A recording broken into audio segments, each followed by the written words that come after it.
to the Insider's Guide to Real Estate. I'm Victor Normand, your host, and today our subject is preparing your home for the spring market. And my guest is Francess Anderton, an experienced real estate agent with Acton Real Estate, who will be telling us some of the more subtle things as well as some of the obvious things that you need to do to prepare your house for the spring market. So join me now in welcoming Francess to our show. Thanks for being here, Francess. Thank you, Victor. Okay, so why don't we start off by just giving our viewers a bit of your background, professional background in real estate. Well, I got into real estate accidentally, actually. When we moved here from England 22 years ago, we rented a house, and the manager was the owner of Acton Real Estate, who lived down the street, and we became friends. And one day we were out having coffee, and she said, if you ever get your license, I'll give you a job. And here I am today. Okay, and it's a common story. People get a real interest in real estate having gone through the home buying or selling process, and sometimes it works not that way at all, just the opposite, because it can get complicated. One of the complicating things that we'll talk about this morning is to prepare your house for sale. Now, obviously, folks want to make sure their house presents well and looks well, but there's more to it than that, and there's things that are not really visible that you need to do. Let's start there. Well, the most important thing to my mind is the mechanics and the structure of a house. People can paint beautiful colors and a house can look gorgeous, but if the roof is about to leak, if it's 30 years old and on its last legs, then that's the first thing you really need to address. I always recommend that sellers have everything in the house that's mechanical serviced, so that you know if it's in good shape and good working order.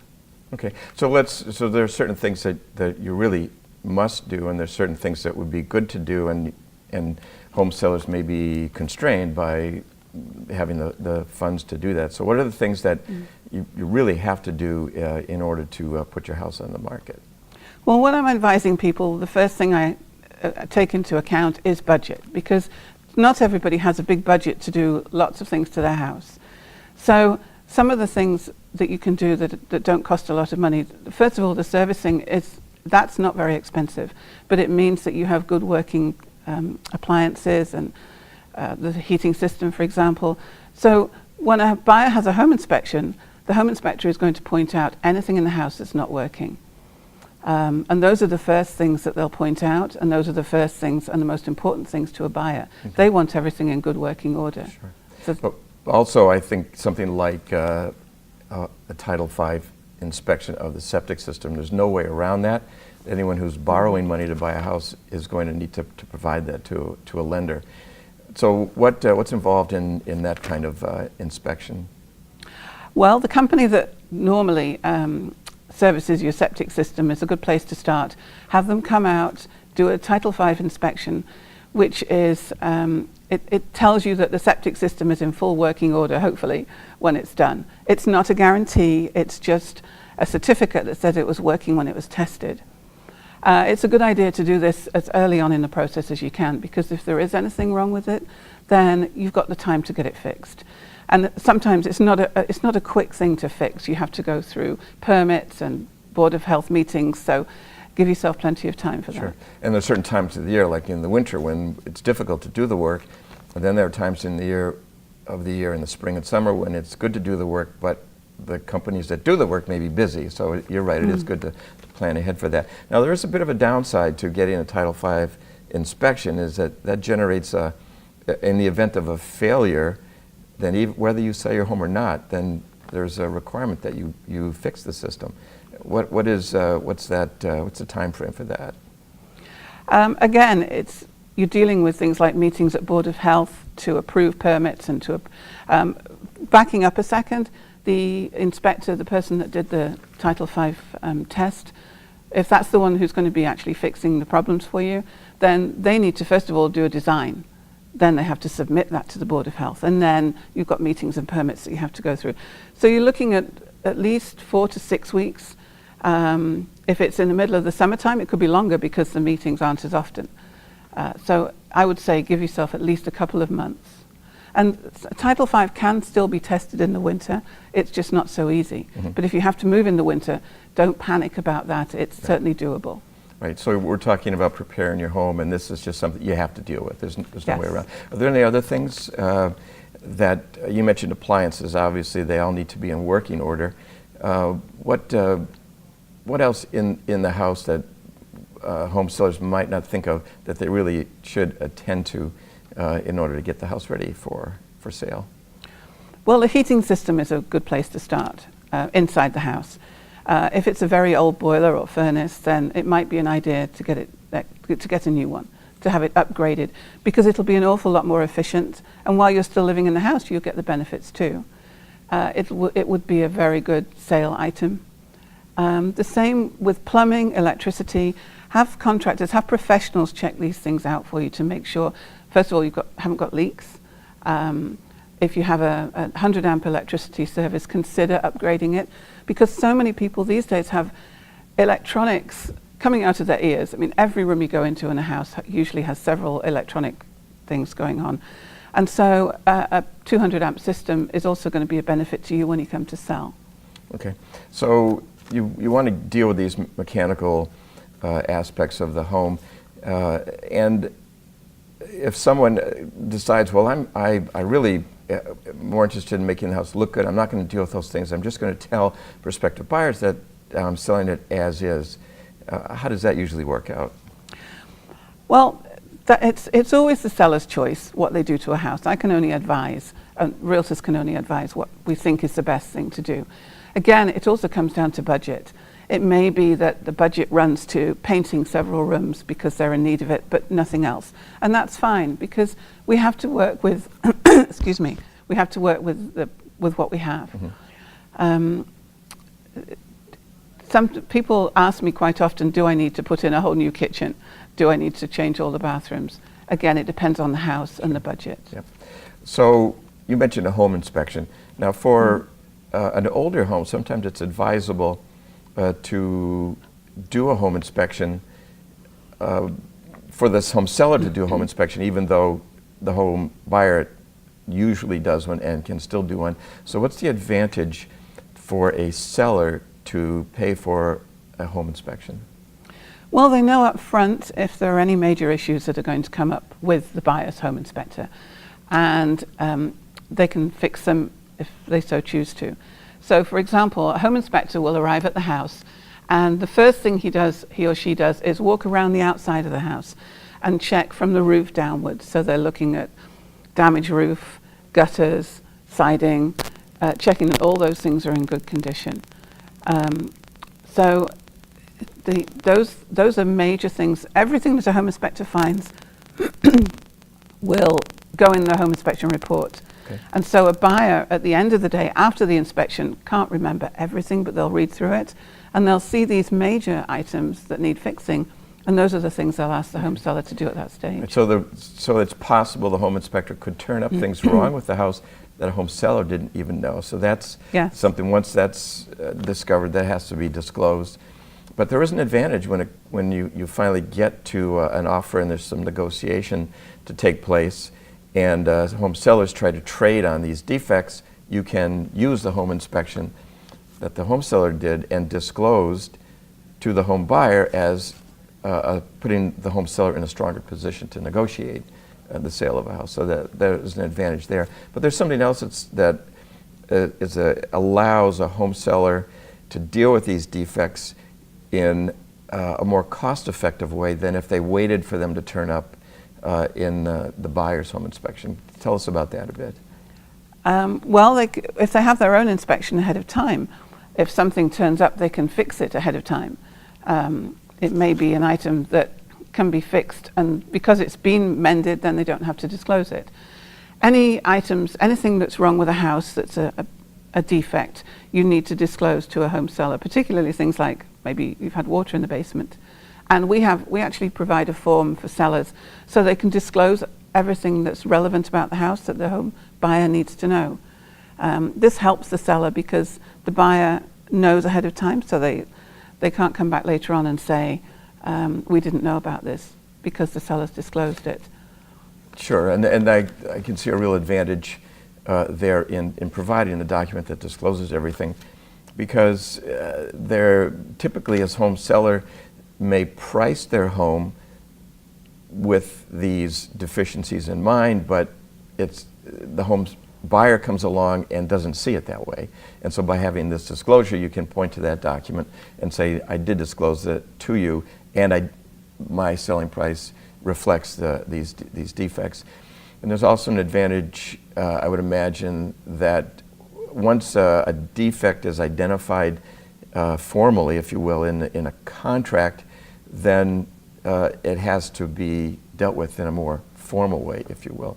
Yes, and if a material defect appears at a home inspection, and the buyer decides not to buy the house because of it, which hopefully they won't, hopefully they'll give the seller a chance to fix it.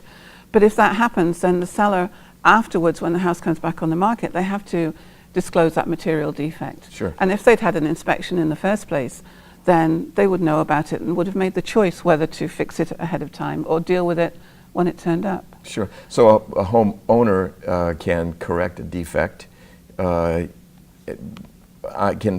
pull building permits properly and actually do the work themselves, but that doesn't always work once it gets into the purchase and sale agreement. No, most buyers, if they ask for some work to be done on a house, they really want to see receipts from a licensed contractor rather than a homeowner doing it themselves. Sometimes the buyer will ask for money back rather than have the seller actually do the work, and then the buyer can choose who they use to do that. So that's one way of doing it. So it might be much more efficient to just deal with it. And I think one of the theories, if you will, of real estate that I've always had is that at the end of the day, there are no secrets, that there are just so many people involved in any real estate transaction between lenders and home inspectors and friends in the business, attorneys and so on, that whatever flaws are in the house are going to come out, and the key to that is either repair them or disclosure. Yes, and disclosure is the best way to go, because then as a seller, you know you've done your best to let everybody know any issues with the house, and then it can't come back and bite you later on because somebody didn't know about an issue. Okay, so now we've really done talked about these things that need to be done that really that are much more related to how the house works than how it looks. And so now let's get into what can be done to prepare your house for sale that's very efficient and deals more with the appearance of the house. So what are some of those things? Well, I think everybody who watches HGTV, which is practically every homeowner, knows the word clutter. And that's the first place to start. Clear out as much as you can in the house. If you have, for example, a huge collection of books, if you can live without most of them while the house is on the market, pack them up, store them somewhere in the house if you've got space, rent a storage unit, just move out as much as you can possibly live without while the house is on the market. The reason for this is because buyers want to see the house, not your stuff. And so that's the first place to start. And it can be absolutely overwhelming, but if you make a plan for yourself, I make lists. I'm not a list maker, but for doing something like that, I'll make a list and I'll work through it. Okay. And then that's the first place. All right, so sometimes that's easier said than done. Yes. I'm sure that you've run across situations where people have decorated their homes and put a lot of thought and money into them, and now it's 10 or 15 or 20 years later, and they're still quite fond of those improvements, but they need to do something about it. How do you deal with that? Well, the first thing I have to remember is this is somebody else's home. As you say, they're proud of it. They love their home. It's not my place to criticize. It's my place to advise them what they can do to improve things to make the house saleable, that's why I'm there. In many cases, with an older home, we can actually, by removing the clutter to start with, you can see what bones you've got to work with. And that means that you can often use what you've already got. Sometimes staging helps. And if, for example, I worked with a realtor in my office recently. We worked as a team on a house, and the kitchen was pretty old, but it was in very good condition, and they used to build kitchens very solidly, so the cabinets were in good shape. They just needed a really good cleaning. So we moved everything out of the kitchen so we could see the features, and it turned out there was a nice bay window. There was a great space for a table and chairs, and so we made the most of those, and we helped the homeowner see how you could do that with what you've already got. Mm-hmm. So sometimes staging is a concept that's been presented. You mentioned HGTV, and there are some shows where they talk about, okay, now the house is done, we need to market it, let's stage the house, and a big van backs up and they start unloading couches and beds and all kinds of furniture, but that's really the extreme. Staging really is much more subtle than that. Yes, that's the kind of staging you do with a big empty house, and if it really needs a lot of help. Most homeowners have furniture and items in a house that we can use for staging, because the whole point of staging a house is to point out the major features in a room. So, for example, a fireplace in a living room, we just want to arrange the existing furniture, if we can, to show that fireplace to its best advantage. Highlight some of the features. What about some Exactly. of the negative things that you really can't do anything about? Is there a way to de-emphasize those types of things? You do that by emphasizing the positive. Okay. And you can't start hiding things. That's not what we want to do. But we can draw attention to the really important features, or the ones that might be the most important to a buyer. Okay, so if homeowners got decades of possessions in a house, and you come along and tell them we need to show your house and take these things away, and what do I do with them? And getting rid of things might be a long-term process, but they'd like to get that house marketed sooner rather than later. So what are some of the options they have for dealing with all this stuff? There are companies out there who help people clear their house. Not just a dealer who comes and takes everything away, but companies whose job is to work with you room by room and help you sort out what you want to do, whether you want to donate things, whether you want to keep them, whether things are for the trash. And that makes it less overwhelming if you really are having a hard time starting clearing out. Right. Or you can find some place in the house, like a garage, and use that to put things in some organized fashion, so they can be dealt with later, but yet they're out of the way in terms of showing the house. Exactly, because buyers are often in the same boat. If they already have a house, they've had to do the same thing in order to sell their house. So buyers will forgive you if you have one space where you tend to store everything, whether it's the garage or a space in the basement. They just don't want it all over the place, but they understand if you have to store things in the house. Sure. What about a pod in the driveway? That's a really good idea. There are different companies. Pods is one of them. It's a storage container that you fill in your own time, and then they take it away and store it for you. So that works out. Yeah, and then they deliver it to the new house when you get there. Sure, and hopefully your new house is at least as big as the old this and you have a place for all this stuff. Maybe. If it's not going to be, then it's a different way of clearing out the house, because then you're downsizing, and you have to think more about the trash and the donation side than the keep side. Right. So you might need help then. Preparing the house for sale is, you mentioned downsizing. There's something else going on there besides just preparing the house. There's just dealing with decades of possessions. So what are the priorities? You mentioned budget. You start there. What kind of a budget does a home seller have? And now the house is older. There's lots to be done. What's the priority of preparation to get a house ready for sale? Well, one of the most important things is budget, and how much a homeowner can actually do, or even how much they're willing to do to get the house on the market.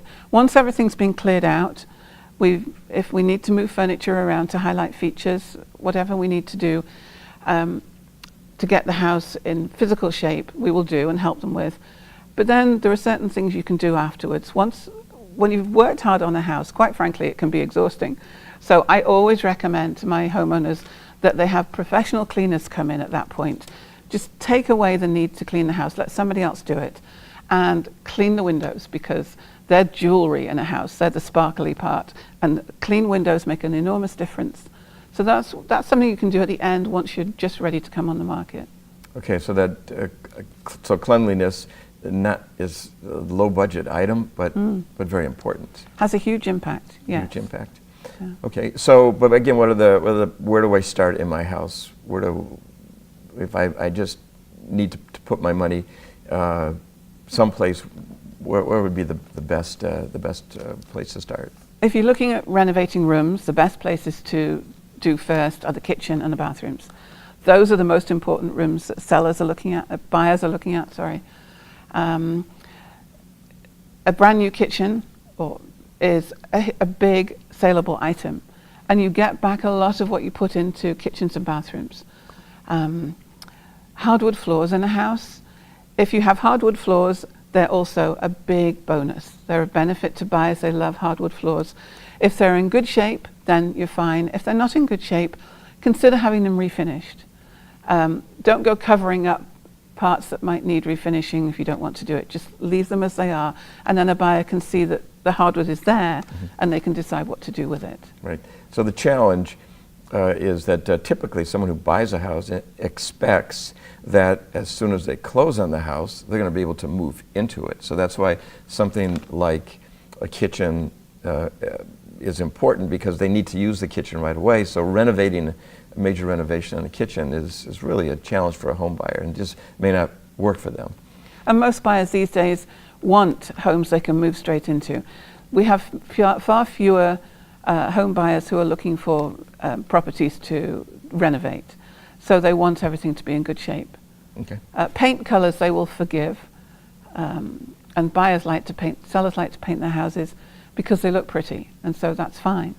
But the kitchens and bathrooms are big ticket items, and you'll benefit enormously if you work on those.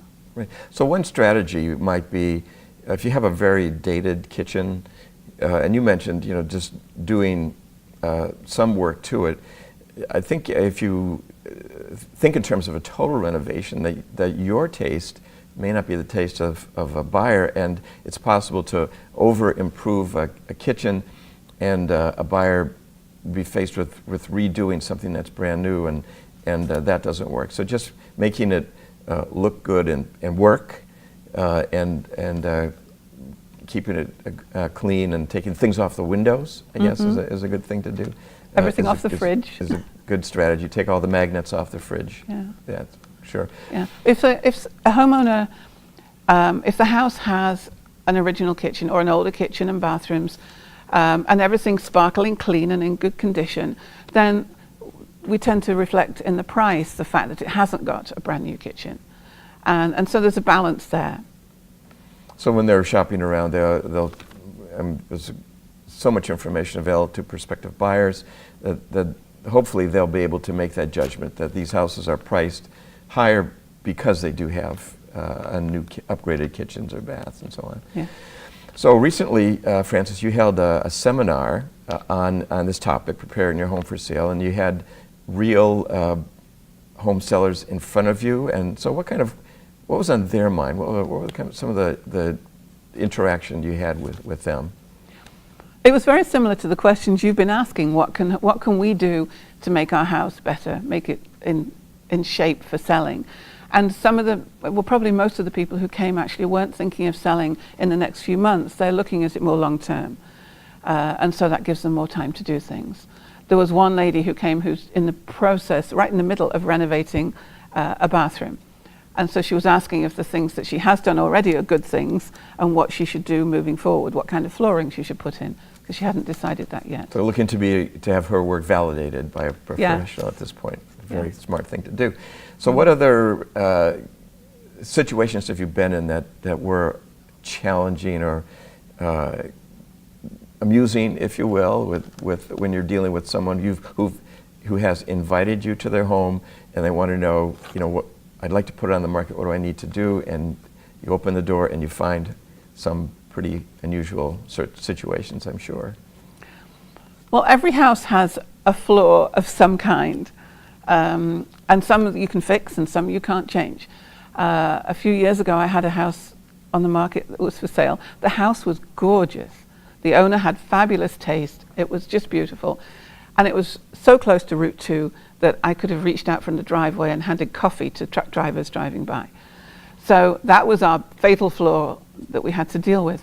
But, we just kept plugging away, finding buyers. Buyers came to see the house. Many of them, when they realized how close it was to the highway, were turned off. But there are other people who really they're not bothered by that. The man who bought it because he loved the house. It was actually a good location for him, despite the highway. And he came from the city, so he was used to traffic noise. So a flaw in the house is something you acknowledge, but not necessarily going to prevent somebody from coming along and actually buying the house. Well, exactly. And the sellers bought the house. So Sure. there's somebody else out there who will feel the same way they do about this particular home. And again, in a situation like that, you do the price does reflect a little bit, and the house also was in a neighborhood of similar homes, so that helped keep the value higher as well. Right. So I ran across a situation recently that caught the home seller totally off guard, and that is, it had beautifully landscaped property with a pond, a koi pond, and they had goldfish in the pond. That was a really interesting feature. And the buyer came along, made an offer, was accepted. They went to contract, about to close, and the buyer asked the seller, "What are you going to do with your fish?" And the seller just assumed that the fish went with the house, but that's not the case. So They had to take them with them. It's apparently a fish is like a pet. You wouldn't think of leaving your dog, although that's probably been done, or a cat behind. But and so the home seller had to find a home for these goldfish in the pond. So That's difficult last minute. it is. So there are things that home sellers might not think of that need to be dealt with in a home. Can you get any other things like that come to mind? Well, actually, there are surprises that shouldn't happen. I listed a house maybe 7 or 8 years ago, and the house was only 4 years old. And so the homeowner was having Title V done, and of course was thinking, well, it's bound to be fine because it's only 4 years old. And it turned out it wasn't fine. It needed repairing because the landscapers had managed to drill holes through some of the piping. Oh. Fortunately, the landscapers were really great stand-up guys, and they paid any of the costs that was involved in fixing the septic system. But just because it seems obvious that something shouldn't be wrong, it doesn't mean it won't be wrong. Won't be wrong. So you never know. There are always surprises. And I suppose the best advice is, if you're going to sell your home, is to start the process sooner rather than later, and anticipate that there may be some challenges. But in the end, it's all doable, and home sellers do get through the process and get to the end. And don't panic, because my job is to keep calm on your behalf, and there's always a way of dealing with something that's wrong or fixing a problem. It can always be solved. We just have to find the best way of doing it. Good advice.